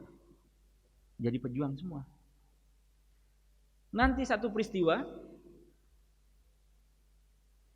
Budi Utomo yang ada di Jawa sangat sengit menyerang Islam. Ini saya ceritakan supaya orang tahu, tidak lupa, ingat pada sejarah bahwa Budi Utomo yang ditentukan sebagai hari kebangkitan dulu adalah organisasi yang tidak setuju dengan Islam, menyerang Islam. Saking sengitnya Budi Utomo ini sampai menerbitkan satu majalah, satu koran namanya Jawi Hisworo. Jawi Hisworo menulis artikel Bapak dan Ibu yang dirahmati Allah yang menghina Rasulullah Shallallahu Alaihi Wasallam. Tahun 1918, 100 tahun yang lalu. Rasulullah disebut sebagai peminum ciu, pemakai candu, dan pemadat. Kira-kira marah nggak Pak kita? Marah. Tampil tokoh yang marah ini, namanya Cokro Aminoto. Marah Cokro. Tampil ke depan.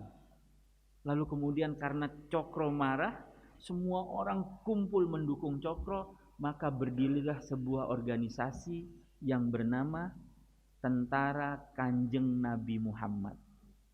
Keren nggak Pak?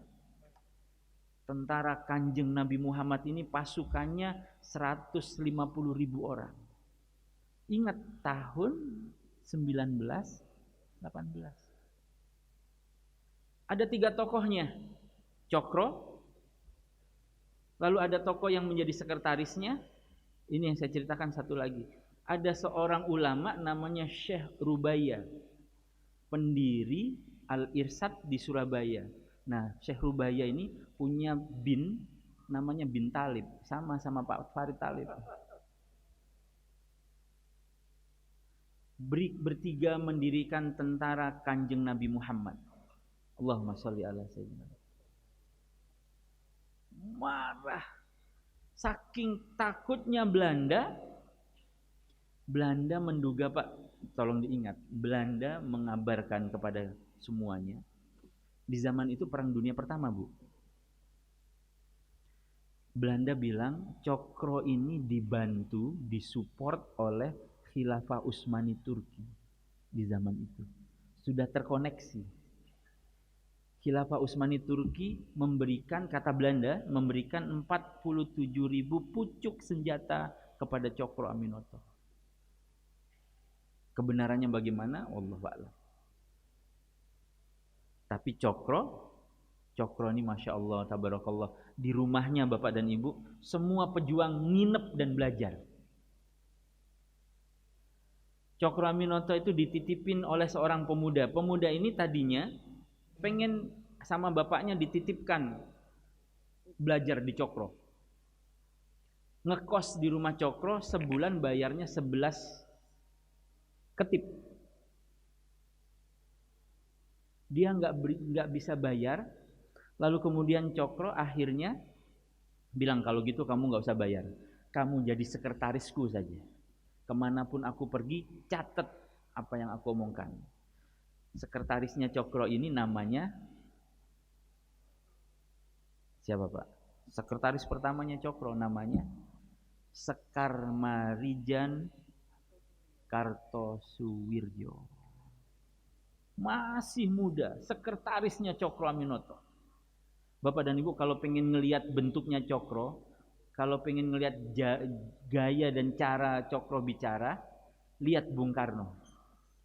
Mirip plek sama Cokro. Nanti muridnya Pak Cokro ini, Masya Allah tabarok, ternyata Bapak dan Ibu, saya pernah sekolah, SD saya di sekolah yang dibikin Cokro Aminoto. Baru ngeh saya, loh ini dulu sekolah saya ini. Ternyata sekolah dasar Islam Cokro Aminoto di Jalan Petukangan, di belakang pintu Masjid Ampel Surabaya. Zaman itu saya kelas 1 SD, mau naik kelas 2, di depan pintu gerbang sekolah lagi ada pembagian kupon. Wah, saya paling nomor 1, saya rebut dapat nomor 1. Saya nggak tahu ini kupon apa, yang penting dapat aja dulu nomor 1. Ternyata setelah dapat saya nomor 1, saya baru tahu ini kupon sunat massal.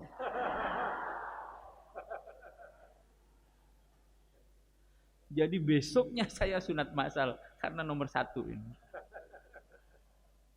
Maka hadirin yang dirahmati Allah, kalau begini saya bolehlah mengklaim ternyata saya ini muridnya Cokro. Karena pernah mencicipi sekolah di sekolah dasar SDI Cokro Aminoto di Surabaya. Muridnya yang lain Cokro ini ada namanya Tan Malaka. Muridnya yang lain namanya Hamka. Hamka itu muridnya Cokro, Pak. Kan itu semua muridnya pandai orasi. Murid yang lain namanya yang sebelah kiri, Semaun, Darsono, Alimin, Muso. Nanti jadi PKI. Ada satu muridnya namanya Kusno.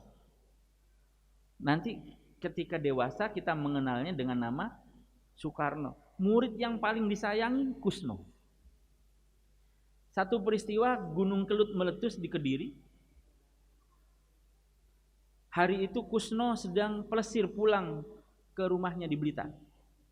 Ketika mendengar Gunung Kelut meletus, Cokro dari Surabaya langsung datang ke Blitar. Bayangin Pak, belum ada kendaraan. Cokro datang langsung ke Blitar untuk memastikan Kusno selamat enggak. Kira-kira kenapa Pak? Karena Cokro ini kasyaf.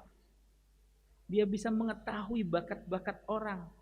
Dia bisa mengetahui keunggulan talenta-talenta manusia. Jadi Cokro ini adalah orang yang mampu mengenali permata, batu mulia. Dia itu koleksinya. Koleksinya Cokro itu batu permata, bukan batu apung. Ada banyak orang yang mengkoleksi batu apung, suka dijilat, suka dibisikin, tapi nggak berguna batu apung ini. Semuanya ngambang. Hadirin yang dirahmati Allah, karena ada banyak yang akan hadir dan Ustadz Husain juga sudah hadir, saya agak speed cepat. Cokro Aminoto ini, masya Allah, tabarakallah.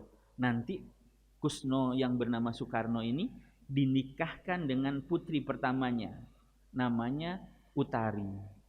Maka Cokro Aminoto adalah mertua dari Soekarno.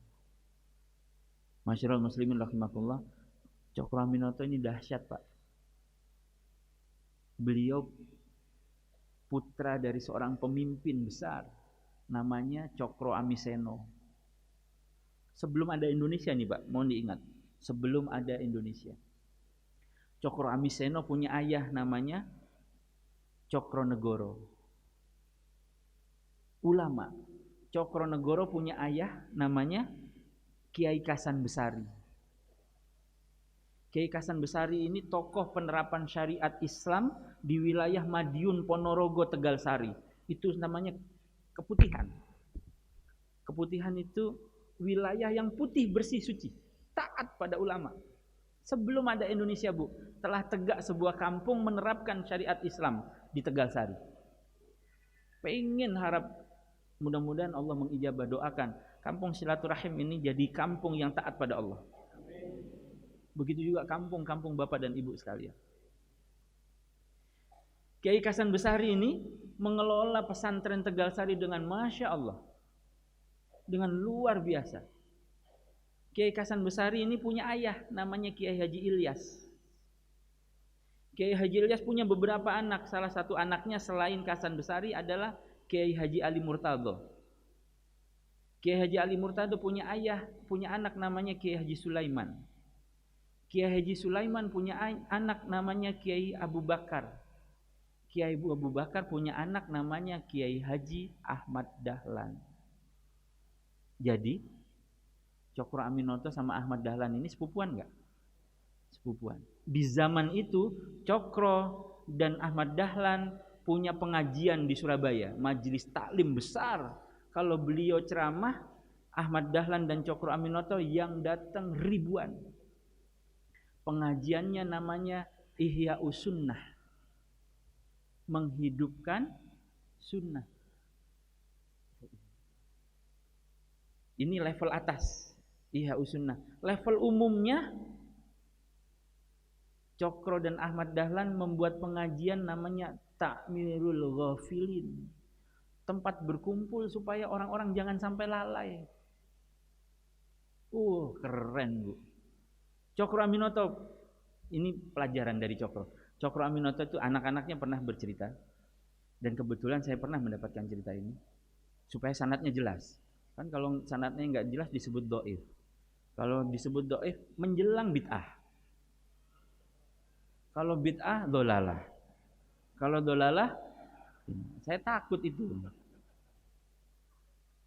Cokro anak-anaknya pernah bercerita, kami anaknya Cokro ini 6. Jadi Bu, jangan khawatir sama anak banyak Pak.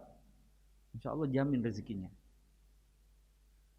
Kami anak-anaknya Cokro tidak pernah melihat ayah keluar dari kamar kaos singletan doang, nggak pernah.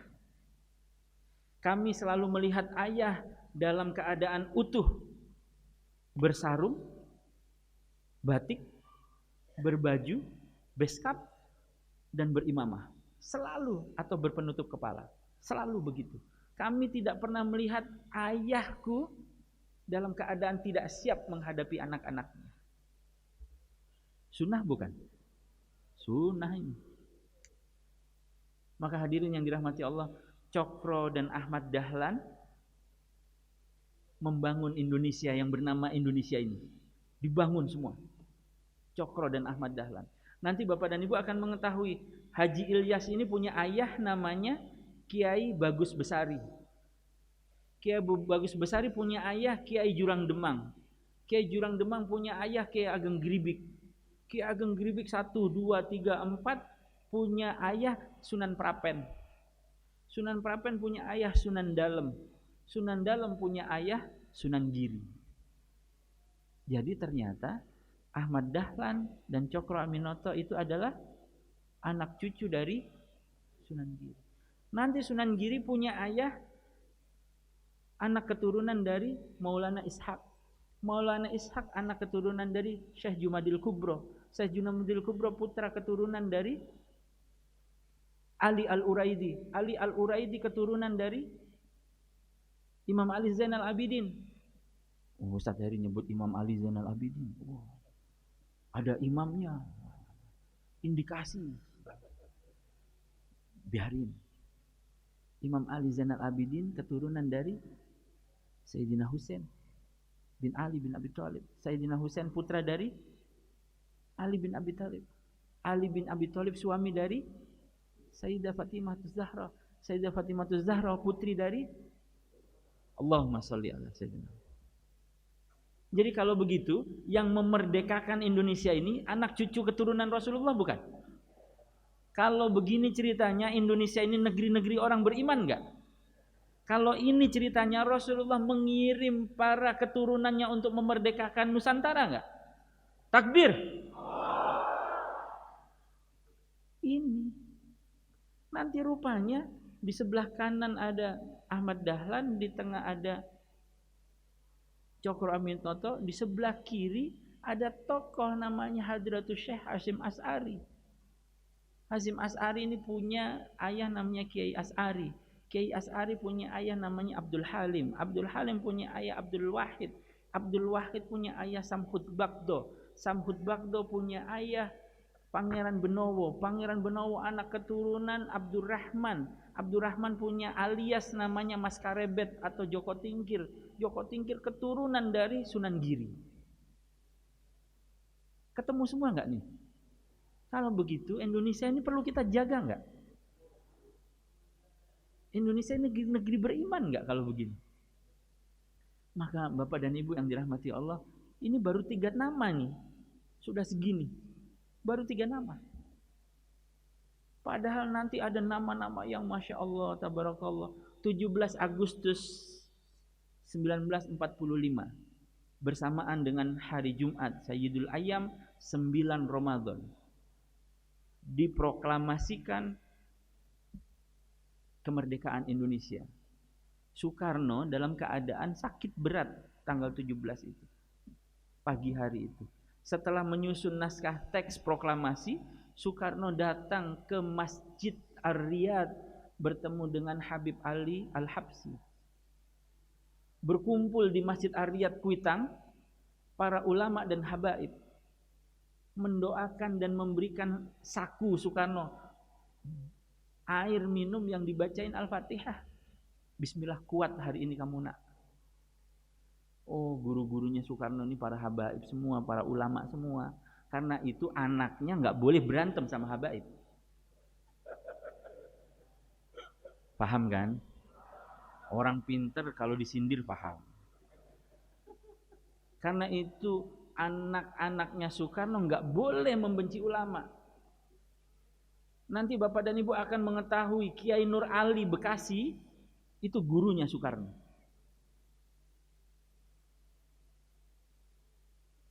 Nanti Ibu dan Bapak akan mengetahui Habib Jindan Petojo itu gurunya Soekarno. Tapi kan susah kalau cerita begini. Susah karena nggak ada yang nyatet. Mana Ibu Bapak nyatet? Enak diceritain, enak nggak ceritain? Enak. Coba hafalin tadi silsilah.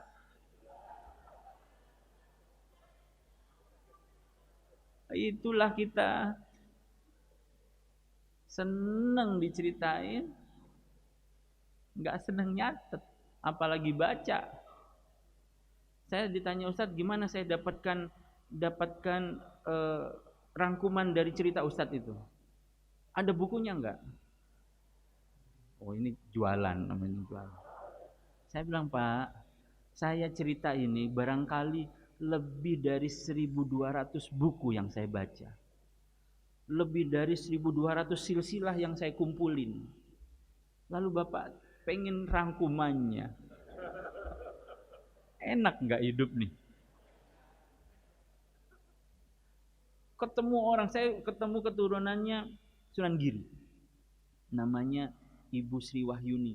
Beliau bertugas di RSPP, rumah sakit. Saya telusuri, saya ketemu lagi keturunan Sunan Gunung Jati, Pangeran Upi.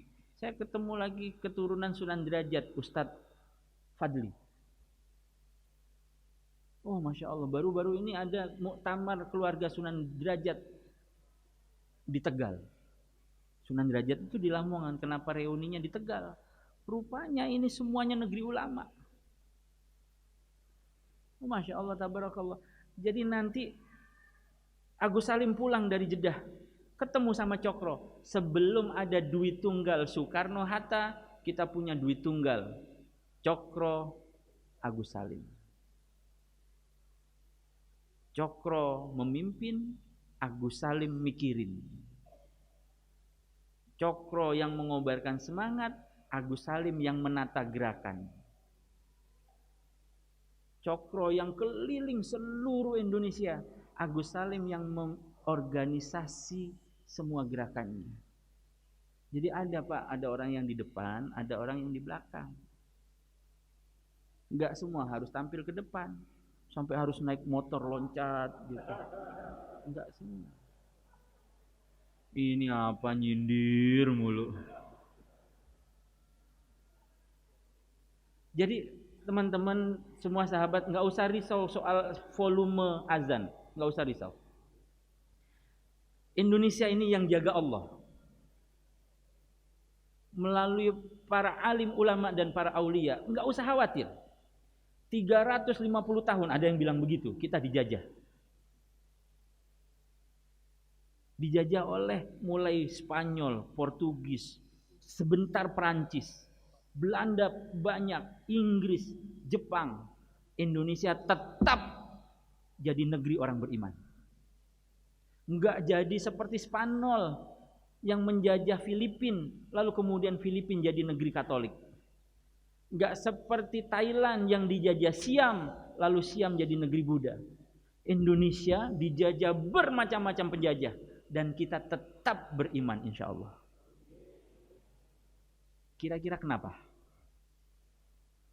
Karena taatnya umat pada ulama. Karena taatnya umat kepada aulia. Itu yang menjamin Indonesia ini tetap beriman. Maka hadirin yang dirahmati Allah, nanti 17 Agustus diproklamasikan. Setelah sholat Jumat, Soekarno kembali ke Masjid Ar-Riyadh meminta Habib Ali Al-Habsyi mengabarkan kemerdekaan Indonesia melalui lisan para ulama. Menyebar ulama ke seluruh Indonesia. Kalau begini yang memerdekakan Indonesia Muslim bukan?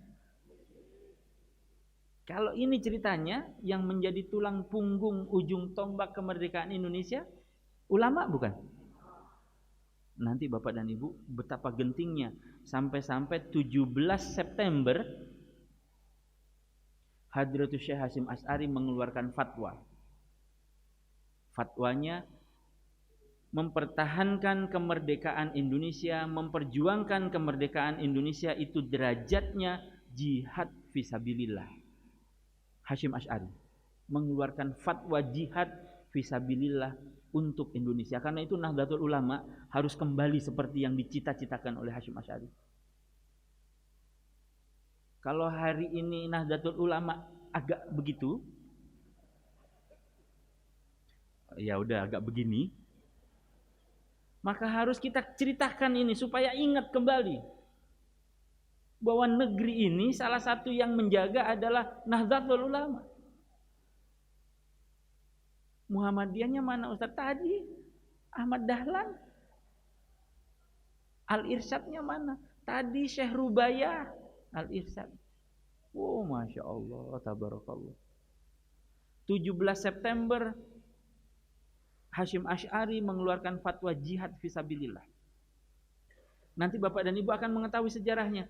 20-21 Oktober NU berkumpul semua, ulama se-Jawa dan Madura kumpul semua di Surabaya mengeluarkan resolusi jihad nasional.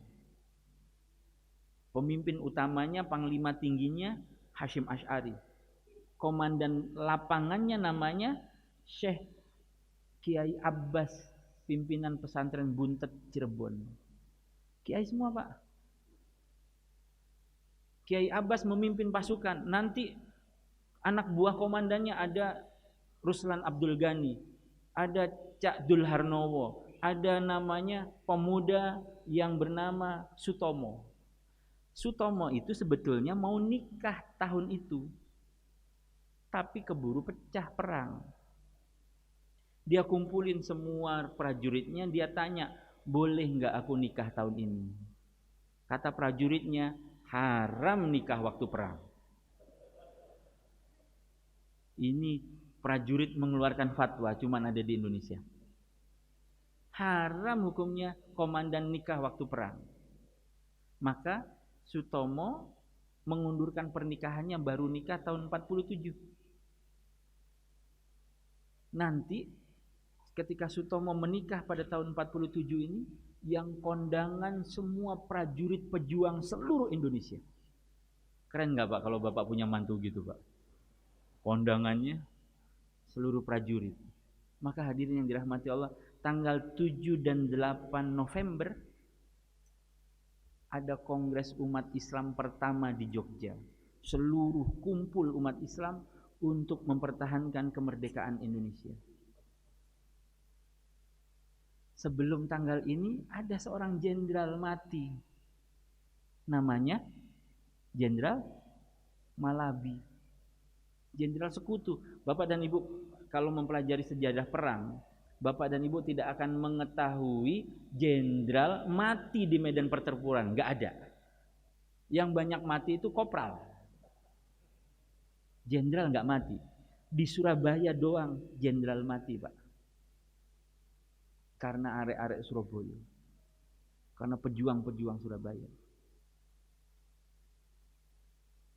Saya orang Surabaya, kalau lama enggak ketemu sama orang Surabaya, begitu ketemu langsung ditanya, "Loh, saya urip takon," gitu. "Masih hidup loh," gitu. "Saya urip." Ini kalimat pertanyaan ini asal usulnya adalah 10 November. Ketika pecah perang, saudara terpisah dari saudaranya, sahabat terpisah dari sahabatnya, keluarga terpisah dari keluarganya. Setelah reda perang, baru ketemu satu-satu dalam keadaan hidup. Takjub sampai bertanya, "Loh, Seurip takon gitu. Sampai hari ini. Kalau ketemu dari lama nggak ketemu langsung tanya, seurip takon her gitu. Maka Bapak dan Ibu yang dirahmati Allah, 10 November kata Bung Tomo begini, jangan nembak dulu sebelum sekutu nembak. Oh, ini ada perang, Pak. Ada perang. Kira-kira yang mengajarkan ada perang kepada Sutomo siapa? Para ulama. Hasyim Asy'ari, Kiai Abbas. Jangan nembak dulu sebelum mereka nembak. Dan mereka ini datang bukan untuk menegosiasi dengan Indonesia yang disebut RIS itu nanti. Republik Indonesia. Isinya cuma 3 Indonesia nih Pak dalam RIS. Sumatera, Jawa, Madura. Madura Pak, ya Allah. Cuma 3 doang ini. Nggak seru banget kalau Indonesia cuma bertiga, Bu. Maka teman-teman yang dirahmati Allah, turun semua mujahidin, turun semua ulama. Kiai Abbas memimpin Laskar Hizbullah dari Cirebon. Setiap jalan dia panggil pemuda, ayo gabung, ayo gabung, ayo gabung. Jadi yang namanya senjata bambu runcing itu beneran bambu runcing, Pak. Memang ada senjata-senjata Jepang yang dirampas waktu Jepang pergi, tapi jumlahnya nggak banyak. Ada yang bawa pisau, ada yang bawa pedang, ada yang bawa celurit, tapi yang paling banyak bawa bambu runcing. Belanda nurunin 24 tank di Surabaya. Menurunkan lebih dari 50 pesawat tempur di Surabaya. Menurunkan hampir 50.000 pasukan di Surabaya. Cuma di Surabaya. Maka pecahlah peristiwa 10 November. Kita sebut sebagai harusnya hari jihad nasional. Selain hari pahlawan, hari 10 November itu adalah hari jihad nasional. Saya cerita begini di depan para jenderal, lalu di RW-nya Pak SBY di Kuningan. Lalu jenderal-jenderal ini bilang, Ustadz, kok saya nggak pernah dengar cerita seperti Ustadz ini? Makanya Pak, kumpul sama Ustadz. Biar tahu. Harus diceritakan nih ke prajurit-prajurit kami Ustadz. Makanya Pak, bawa masuk Islam ke dalam Mabes. Jangan dijadikan hiasan di luar Mabes. Makanya Pak, undang Ustadz, nggak pakai honor. Sampai ngomong gitu. Maka hadirin yang dirahmati Allah, ulama-ulama ini berkumpul semua. Nanti Bapak dan Ibu akan mengetahui seorang kiai namanya Kiai Mahfud di Kedu, wilayahnya Sumolangu. Masya Allah, tabarakallah. Beliau mendirikan angkatan umat Islam, pasukannya 50.000 orang. Angkatan umat Islam, namanya aja keren. Lalu kita diikat oleh perjanjian-perjanjian Belanda. Salah satu perjanjian itu namanya Linggarjati. Nanti melahirkan RIS yang kemudian melahirkan APRIS, Angkatan Perang Republik Indonesia Serikat. Yang boleh masuk angkatan perang hanya yang pernah bersekolah di sekolah Belanda. Ikatannya begitu. Maka berantemlah kita sesama saudara. Laskar-laskar rakyat dicopotin, Laskar Hizbullah tidak dapat tempat, dipinggirkan semua satu persatu. Kira-kira strateginya siapa? Bapak dan Ibu pernah lihat di Bandung ada jalan namanya Jalan Mojopahit? Di Bandung ada jalan namanya Gajah Mada? Tidak ada. Di Surabaya ada Jalan Pajajaran? Tidak ada. Itu ada sejarahnya Pak. Karena kita diadu domba oleh Belanda. Belanda menerbitkan satu kidung namanya Kidung Sunda, yang sebelumnya nggak pernah ada dalam sejarah. Di dalam Kidung Sunda ini diciptakan satu kisah namanya Perang Bubat. Perang antara Pajajaran dan Majapahit yang nggak pernah ada. Sehingga marahlah seperti Ustadz Hussein berkisah, Aus dan Khazraj. Anak-anak dikasih recehan sama Yahudi untuk menyanyi qasidah tentang kekalahan Aus, tentang kemenangan Khazraj, tentang kekalahan Khazraj dan kemenangan Aus. Emosi semua jiwa. Sampai hari ini kita tidak bisa akur karena satu kidung fiktif yang diterbitkan oleh Belanda. Nanti ada satu lagi babat namanya Pararaton, menulis kisah-kisah yang nggak ada sumbernya. Pararaton ini sebetulnya ingin mengganggu dan merendahkan para bangsawan yang ingin memerdekakan Indonesia waktu itu. Dimulai dari Pangeran Diponegoro, bangsawan-bangsawan, untuk dibuat agar jatuh harganya, agar jatuh martabatnya. Belanda melahirkan sebuah kitab namanya Pararaton. Saya yakin di ruangan ini nggak ada yang pernah ada yang baca. Betul, Al-Quran saja konsentrasinya, alhamdulillah. Tapi sejarah ini bisa kita kisahkan ulang.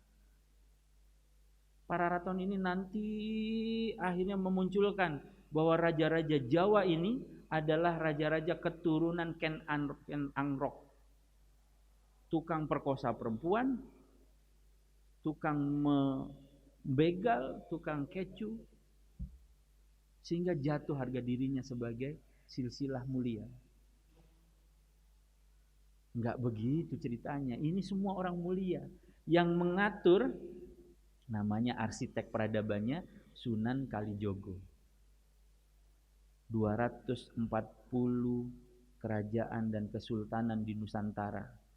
17 Agustus 45 meleburkan diri dengan hati yang ridho, dengan jiwa yang lapang, dengan dada yang luas, bergabung bersama negeri yang bernama 240 kerajaan dan kesultanan.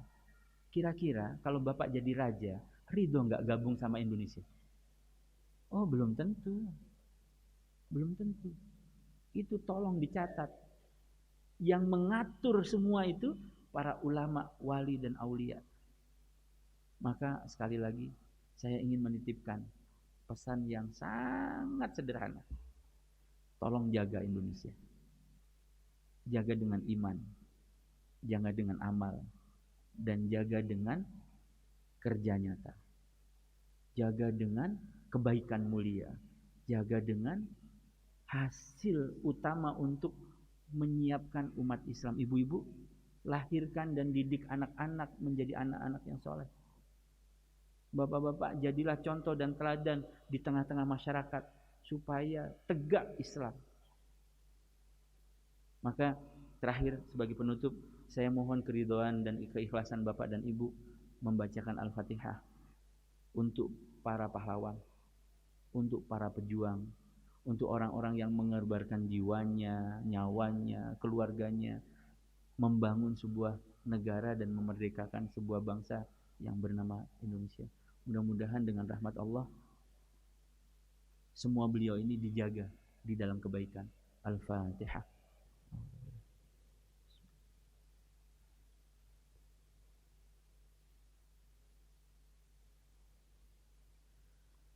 Hadanallahu wa iyyakum juma'in. Mohon maaf kalau ada kekurangan dan kesalahan. Wassalamualaikum warahmatullahi wabarakatuh.